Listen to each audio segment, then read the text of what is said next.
예수 그리스도 이름으로 기도합나이다. 아멘. 자, 우리 서로 인사하도록 하겠습니다. 낙심하지 맙시다.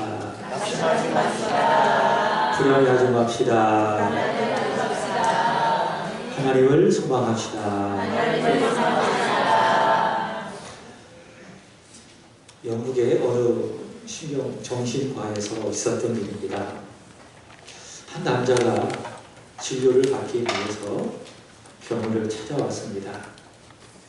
표정이 매우 어둡고 힘들어 보였습니다. 그 남자가 의사 선생님을 만나 이렇게 이야기합니다. 선생님, 저는 참 우울합니다. 제 마음의 한 구석에 낙심이 있습니다. 그리고 늘 불안합니다. 그 어디에서도 제 삶의 행복과 기쁨을 찾을 수가 없습니다. 그래서 도저히 견디기가 어렵습니다. 어떻게 해야 하나요? 그러자 의사가 이렇게 이야기를 합니다.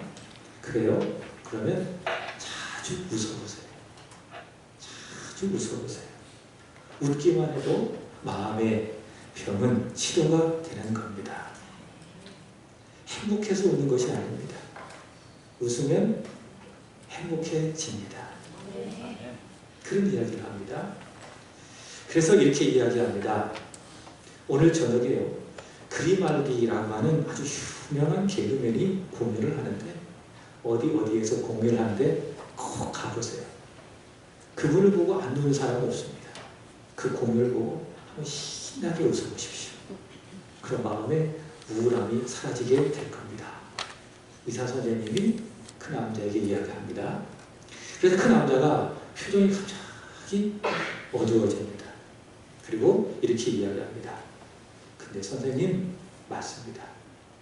근데 선생님, 그 그리말디가 바로 저입니다. 무슨 이야기인지 아시겠죠? 이제 오셨어요? 충청도가 이렇습니다. 한참 있다가 옵니다.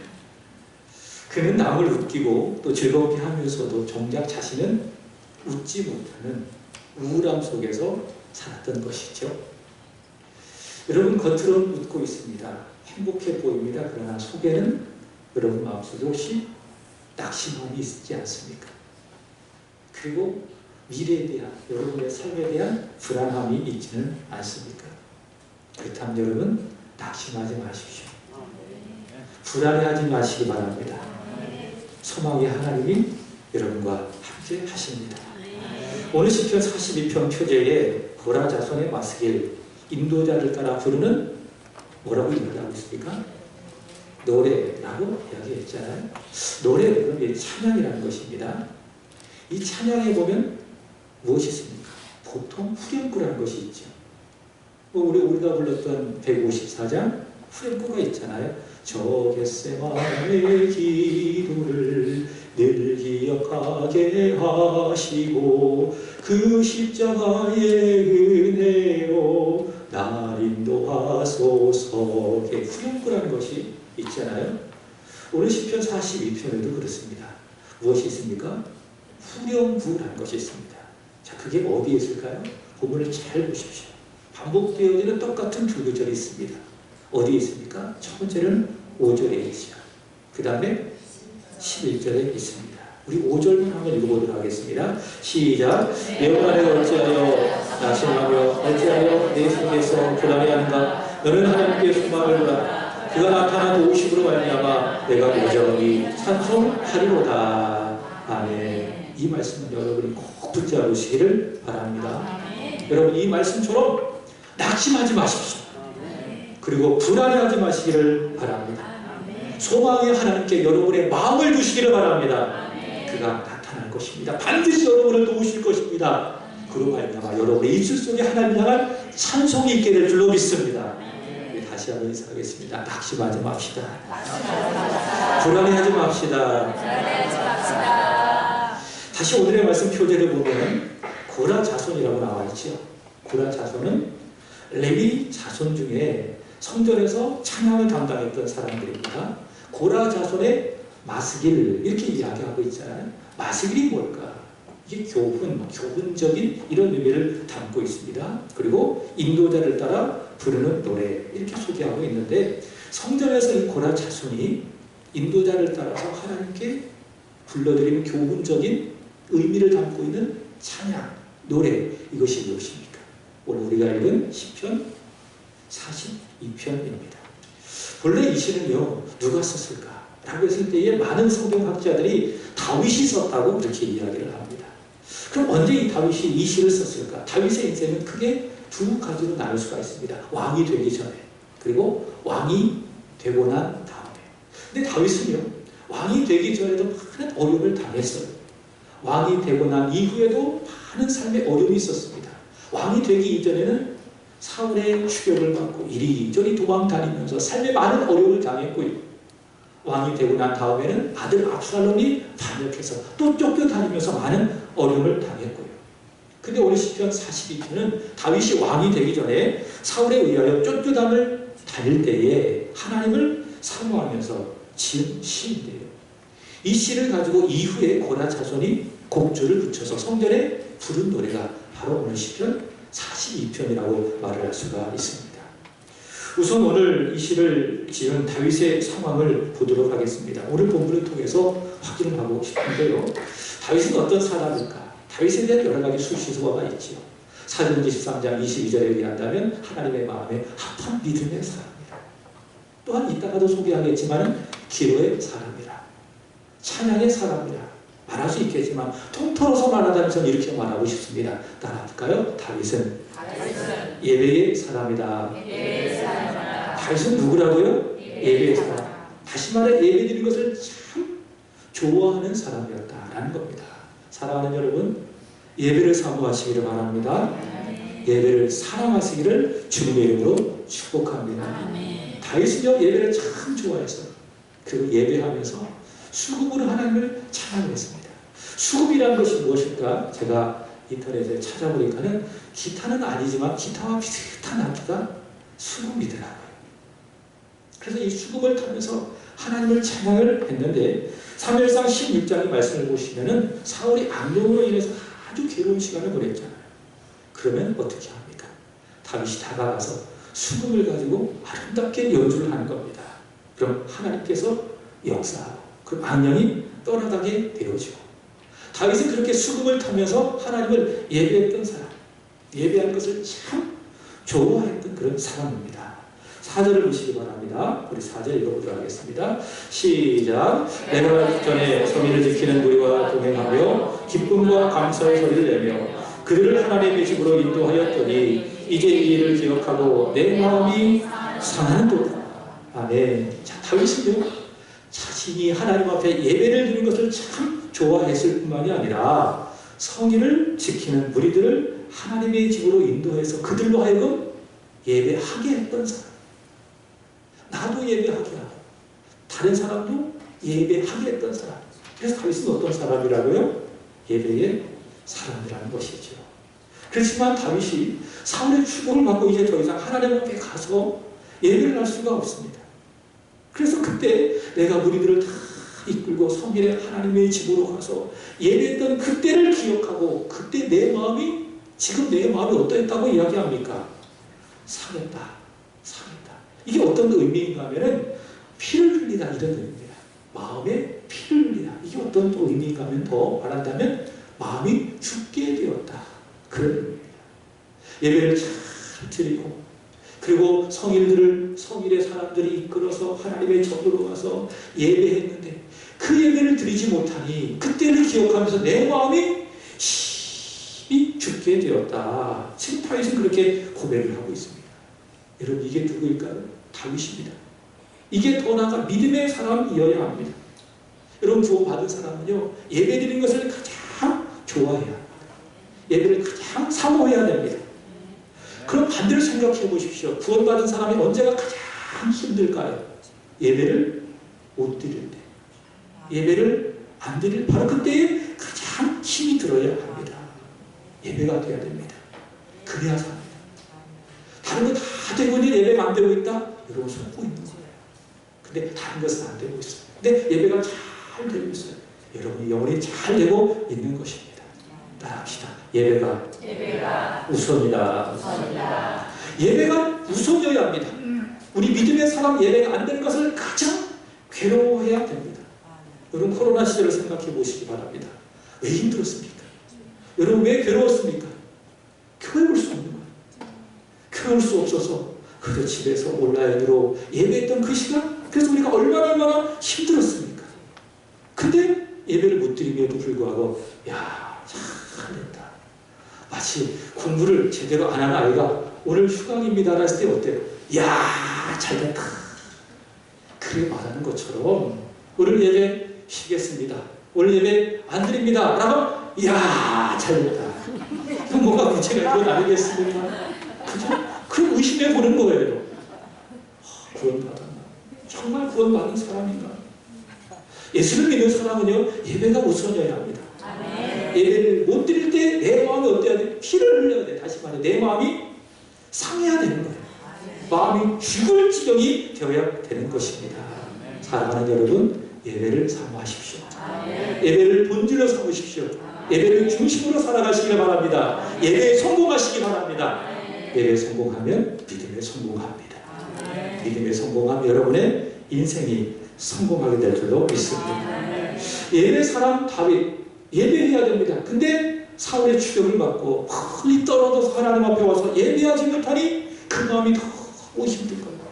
하나님의 성길에 많은 무리를 이끌고 하나님 앞에 가서 예배했던 그때를 생각하니 마음이 힘들고 죽을 지경이 된 것입니다. 자, 또 보시기 바랍니다. 3절 보시기 바랍니다. 다 같이 시작. 사람들이 종일 내게 하는 말이 내 하나님이 어디 있느냐 하고 내 눈물이 주야로 내 음식이 배웠도다. 아멘. 사울의 집요한 추격을 받습니다. 다윗은 갈 곳이 없습니다.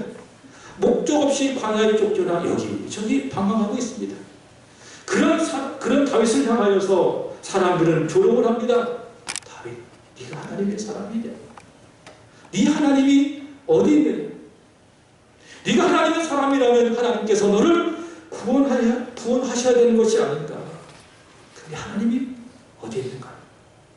너에게 하나님이 나타나지 않은 것 보니 첫 번째 하나님이 안 계시거나 두 번째 하나님이 너에게 도울 능력이 없거나 아니면 너를 버리셨거나 이 세 가지 중에 하나님 라고 하면서 이 두 가지 말을 다윗에게 사람들이 하는 겁니다.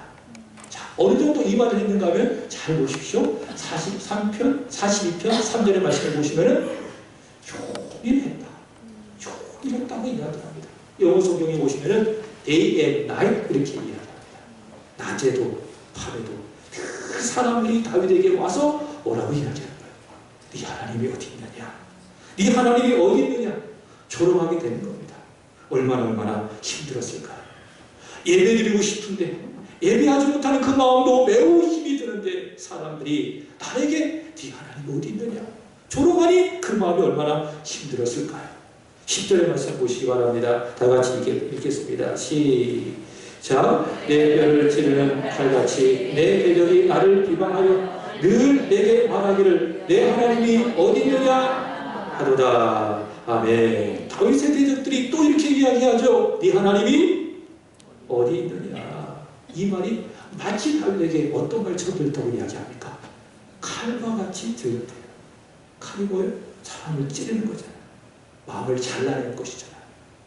그 말이 그렇게 들렸다 그 말이죠. 여러분, 저와 여러분의 언어가 칼과 같은 말이 아니라 따뜻한 위로의 말이 되기를 축복합니다. 그 사람의 말을 들으면 마음이 아파. 뭔가 찔리면 당한 것 같아. 이런 말이 들어야 되겠어요? 마음이 따뜻해져. 위로가 생기고 소망을 가질 수 있는 그런 말을 우리 입에 해야 되지 않겠습니까? 근데 다윗의 대적들은 그런 말 하지 않는 것입니다. 찌르는 칼과 같이 다윗의 깊은 뼈를 찌르는 칼과 같이 다윗을 향하여 비방하는 겁니다. 야, 네가 이렇게 고통을 당하네. 사울에 의하여 쫓김을 당하네. 너 하나님의 사람 아니야. 근데 하나님 어디 있어? 네 하나님이 어디 있는 거야? 라고 하면서 비방의 말을 듣게 되는 겁니다. 여러분, 그러니 다윗이 낙심이 안 되겠습니까? 정말 다윗의 마음속에 그런 의심도 생기겠죠. 아, 그래? 저 사람의 말들처럼 정말 하나님이 안 계신 것이 아닌가? 혹시 정말 하나님이 나를 버리신 것이 아닌가? 다윗은 낙심하고 불안해하지 안 하겠습니까? 얼마나 낙심이 되었던지 오늘 보면 다시 4절의 말씀을 보시면 다시 보시기 바랍니다. 내 눈에서 눈물이 주룩 4절 보십시오. 눈에서 눈물이 주룩 흘러서 그 눈물이 주야로 내 음식이 되었더라. 3절이죠. 3절이네요. 그 사람들이 종일 내게 하는 말이 내 하나님이 어디 있느냐 하오니 내 눈물이 주야로 내 음식이 되었도다 라고 이야기하고 있습니다. 이게 누구예요? 다윗이에요. 여러분, 다윗처럼요. 육신을 갖고 있는 사람은 누구든지 낙심합니다. 불안해할 수밖에 없습니다. 그럴 수밖에 없어요. 안 그런 척한 것이죠. 다윗도 지금 불안해하고 있어요. 다윗도 지금 낙심해하고 있어요. 다윗은 누굽니까? 아주 유명한 사람 아니겠습니까? 목동 시절에 양을 칠 때에 양을 공격하는 그 짐승을 잡아가지고 양을 위해서 그 짐승을 스쳐버리는 그 용맹한 사람이 아니겠습니까? 그 블레셋의 그 위대한 장수를 단칼에 쓰러뜨려버린 사람이 누굽니까? 다윗입니다. 아주 용맹한 용사입니다. 그럼에도 불구하고 지금 다윗이 어떻습니까? 마음속에 낙심이 있어요. 불안함이 있어요. 예배하지 못하는 낙심, 불안. 사람들로부터 네 하나님이 어디 있느냐는 그 이야기를 들었을 때에 갖게 되어지는 낙심과 불안이 그 마음속에 있는 겁니다. 누구에게요? 하나님의 사람, 믿음의 사람, 다윗에게 있다. 그렇다면 여러분, 우리는 오죽하겠습니까? 근데 여러분, 낙심하지 않는 것이 믿음이 아니에요. 불안해하지 않는 것이 믿음이 아니에요. 물론 낙심하지 않고 불안하지 않는 것도 믿음입니다. 그러나 여러분, 낙심하는 것은 당연하다. 불안할 수밖에 없다. 그럼 믿음은 또 무엇이냐? 낙심 속에서도 하나님을 바라보는 것이 믿음입니다. 아멘. 불안 속에서도 살아계신 하나님께 찬송하고 기도하는 것이 무엇인가? 바로 믿음이다 라고 하는 사실이죠. 그래서 외치는 거예요. 내 영혼을 향하여, 내 영혼아 내가 어찌하여 낙심하며 내가 어찌하여 불안해하는가? 너는 하나님께 소망을 둬라. 내 영혼을 향하여 외치는 겁니다. 다윗은 그런 믿음이 있었습니다. 그는 낙심합니다. 마음속에 불안이 있습니다. 괴롭습니다. 힘듭니다. 고통스럽습니다. 매우 좌절스럽습니다. 그럼에도 불구하고 그는 누굽니까? 믿음이 있습니다. 믿음이 있기 때문에 하나님을 바라봅니다. 그리고 하나님을 향하여 세 가지 믿음의 표현을 합니다. 첫 번째, 따라합시다. 하나님을 갈망합시다. 하나님을 갈망합시다. 여러분, 하나님을 갈망하시기를 축복합니다. 아멘. 지금 다윗은 낙심과 불안의 시간에 하나님을 바라봅니다. 그리고 살아계신 하나님을 갈망합니다. 사람들이 다윗을 조롱합니다. 네 하나님이 어디 있느냐? 하나님의 부재를 말합니다. 그 말이 칼과 같이 들립니다. 다윗의 마음은 크게 찌릅니다. 고통스럽습니다. 그러나 변치 않냐는 사실이 무엇인가? 사람들이 아무리 네 하나님이 어디 있느냐 말한다 할지라도 변치 않냐는 사실 무엇입니까? 그럼에도 불구하고 하나님은 살아계신다. 하나님이 계시냐? 있다면 과학적으로 증명해봐. 내가 납득할 수 있도록. 그럼 내가 믿어볼게. 이렇게 말하면서 사람들이 하나님 없다 조롱한다 할지라도 그러나 변치 않냐는 사실이 무엇인가? 그럼에도 불구하고 하나님은 살아계신다.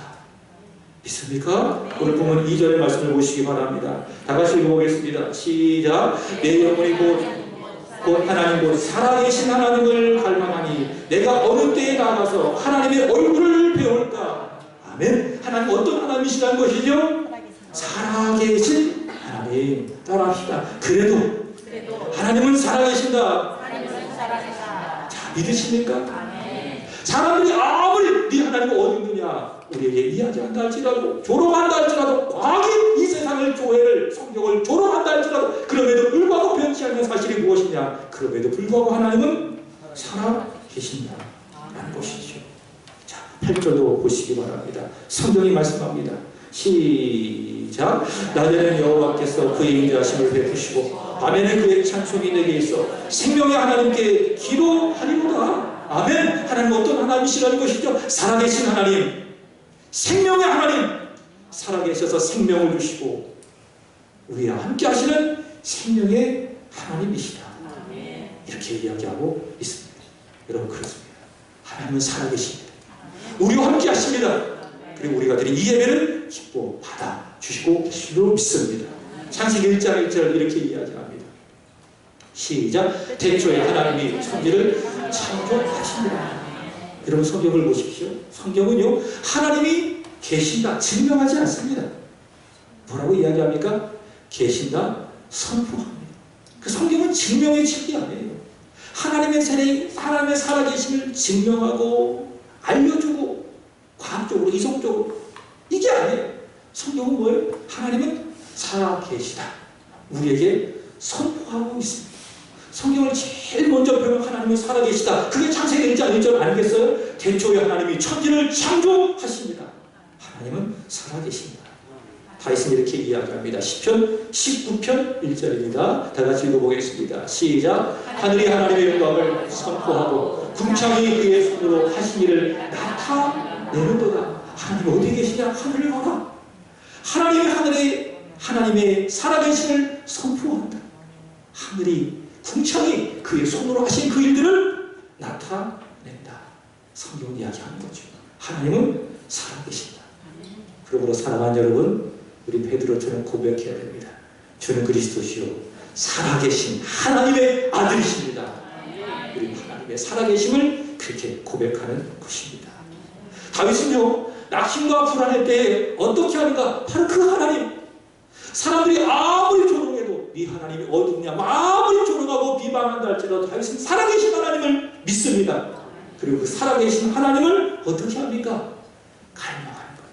우리 1절 하나님이여 사슴이 시냇물을 찾기에 갈급한같이 내 영혼이 주를 찾기에 갈급합니다. 2절 내 영혼이 하나님 곧 살아계신 하나님을 갈망하니 내가 어느 때에 나가서 하나님의 얼굴을 배울까? 마치 누구처럼? 사슴처럼 하나님을 갈망하고 또 갈망하고 있습니다. 사슴이라는 동물은요 여러분 다혈질이라고 이야기합니다. 그래서 특징이 있습니다. 열이 굉장히 많습니다. 이제 성격을 가지신 분들 중에서도 다혈질이 있습니다. 그런 분들은 특히 여름이 힘들어요. 열이 막 나니까 여름이 힘듭니다. 근데 저도 약간 다혈질인 것 같아요. 겨울보다 여름이 더 힘들어요. 사슴이 그래요. 다혈질이에요. 그래서 무엇이 많다고요? 열이. 그래서 초목에 있는 양식을 못 먹어도 물이 없으면 사슴은 제대로 살아갈 수가 없어요. 특별히 물이 없는 광야에서는 사슴은 아주 그 고통을 심각하게 느낍니다. 지금 다윗이 그렇다니까. 마치 광야에서 물을 마셔야 되는데 물을 마시지 못하는 사슴처럼 살아계신 하나님을 갈망하고 있다. 사람들이 이런저런 소리로 낙심하고 있지만 마음속에 큰 불안이 있지만 다윗은 살아계신 하나님을 마치 목마른 사슴처럼 갈망하고 있는 겁니다. 사랑하는 여러분, 이런 다윗의 믿음이 저와 여러분의 믿음이기를 주의 이름으로 축복합니다. 하나님 살아계십니다. 그 하나님을 힘없이 갈망하시기를 바랍니다. 예배를 드리면서 하나님을 갈망하십시오. 거기에 은혜가 있습니다. 하나님의 말씀을 읽을 때도 마찬가지입니다. 하나님을 갈망하십시오. 그게 믿음입니다. 그 말씀을 통해 하나님 우리를 만나주십니다. 기도할 때도 마찬가지입니다. 내 간구를 갈망하지 마시고 그건 하나님 다 아시는 거예요. 기도하면서 하나님을 갈망하는 거예요. 하나님 힘없이 갈망하고 또 갈망하고. 여러분 이런 찬양이죠? 우리 함께 찬양할까요? 목마른 사슴 시내 물을 찾아 헤매이듯이 내 영혼 주를 찾기에 갈급하나이다.